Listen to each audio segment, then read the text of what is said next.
Ano ka ba? Siyempre hindi. Pero mas mabuti na rin yung ganun. Kasi nagsasabi siya sa atin. But she's only 15. She's only 15. Gusto na niya mag-boyfriend. Ngayon gusto pumapunta mag-isa ng San Martin. Paano pagdating doon? Paano kung mag-desisyon niya ng akala niya tama, mali pala? Ika-cancel ko lahat ng mga commitment ko tomorrow. Susundan natin siya sa San Martin. Patrick, ba't di pa bes? Dad, pwede hindi muna ako pumunta ngayon. Wala po ako sa mood. Patrick, nag-commit ka na sa amin. Ngayon namin kailangan ng tulong mo dahil importante itong mga araw na to dahil malapit na yung Youth Fest.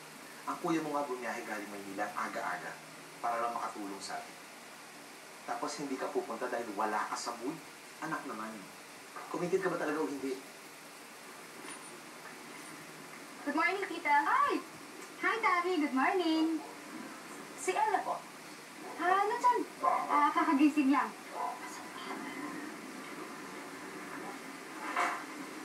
Anak, di ba kaya ayaw mong pumunta doon? Dahil kay Michelle? Ma, So si Michelle, yung Michelle na yun ang problema. Patrick, hanggang ngayon ba nagpapa-apekto ka pa sa kanya?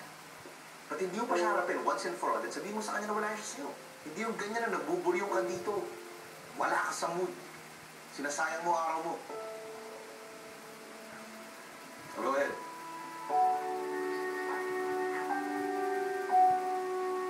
Anak, it's okay. Kung hindi mo pa kaya. hindi makakain na ako. Yung bihis lang po ako tapos susunod na din po ako sa inyo. Sige, sunod ka.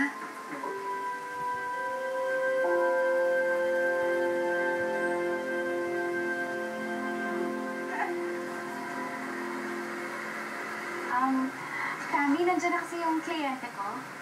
Si Patrick.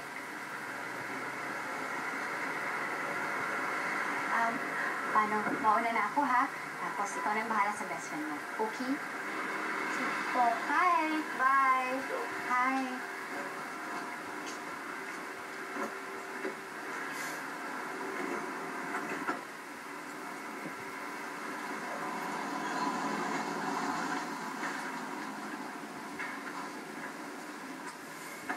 Alam mo, masama ang kutob ko sa Patrick na yun.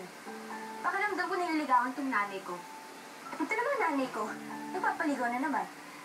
Hindi naman siguro. Siyempre kliyente yun ng mama mo. Siyempre kailangan entertain. Hindi. Basta, wala akong tiwala sa Patrick na yan. Lahat na naman kilala kong Patrick kasi sama ng ugali. Kaya naman pala mabigat yung dugo mo dahil kapangalan ni Patrick. Inis ka pa rin ba sa nangyari kagabi po suplado sa'yo? Nako, okay lang sa akin kahit supladuhan pa ako ni Patrick forever. Wala akong pakialam sa kanya. Period. Okay? Hindi na. Nihintay na tayo ng sa resort. Hindi ako naniniwala sa'yo. Maniwala ka sa akin. Uwe? Tara.